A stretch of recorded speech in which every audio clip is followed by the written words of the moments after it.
saya sendiri sudah menghadap Bapak Prabowo Subianto dan beliau menyampaikan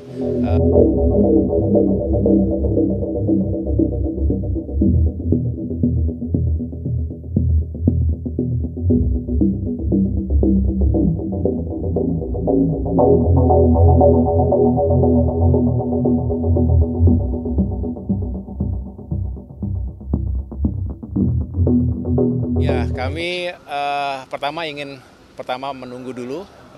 Kita juga tahu bahwa 20 Maret menjadi momen yang penting, pengumuman secara resmi dan final dari KPU terkait dengan hasil pemilu. Barulah secara moral dan etis kita bisa berbicara lebih jauh, karena setelah itu baru Koalisi Indonesia Maju akan kembali berkumpul.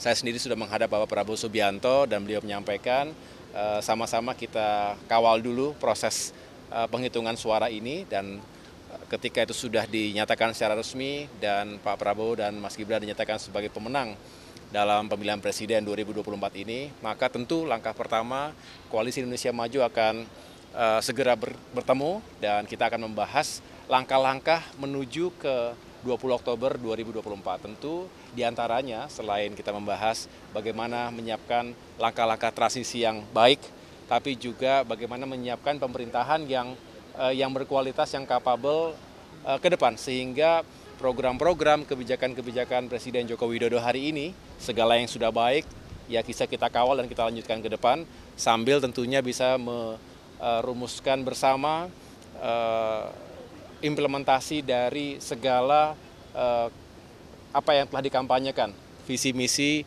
Bapak Prabowo Subianto sebagai capres selama 3 bulan terakhir ini. Sebagai ketua Partai Demokrat, ingin ada posisi Menko dari Partai Demokrat?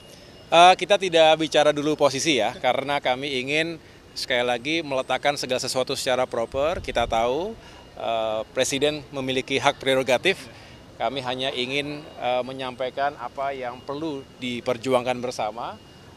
Tentu pada akhirnya tidak hanya peran, memang pada akhirnya akan berbicara portfolio semacam apa, tetapi biarkan itu menjadi milik Presiden mendatang, karena kami ingin menghormati prosesnya, dan selebihnya kami akan menyampaikan itu secara langsung kepada beliau. Mas, sebagai Kenapa?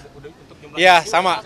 Terkait dengan jumlah, posisi, dan lain sebagainya, kita akan serahkan semuanya kepada Pak Prabowo. sebagai pengusung utama partai utama pengusung Pak Prabowo, ya. Apakah keberatan kalau misalnya ada partai di luar koalisi yang tiba-tiba nanti masuk gitu, menjadi koalisi besar? Iya, saya juga sudah menyampaikannya kepada Pak Prabowo dan tentu akan saya sampaikan kembali. Pak Prabowo adalah pemimpin koalisi, jadi beliau tentunya memiliki hak dan kewajiban secara moral untuk memikirkan koalisi kita hari ini dan ke depan.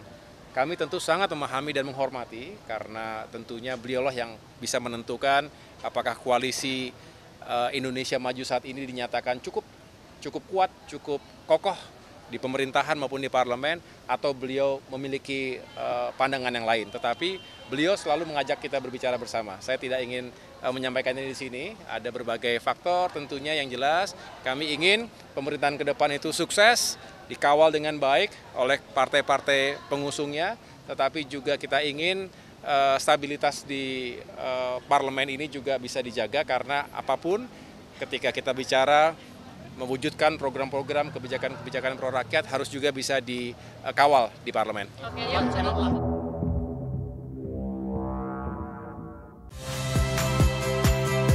Saya Sister Tarigan. Saksikan program-program Kompas TV melalui siaran digital, pay TV, dan media streaming lainnya. Kompas TV, independen, terpercaya.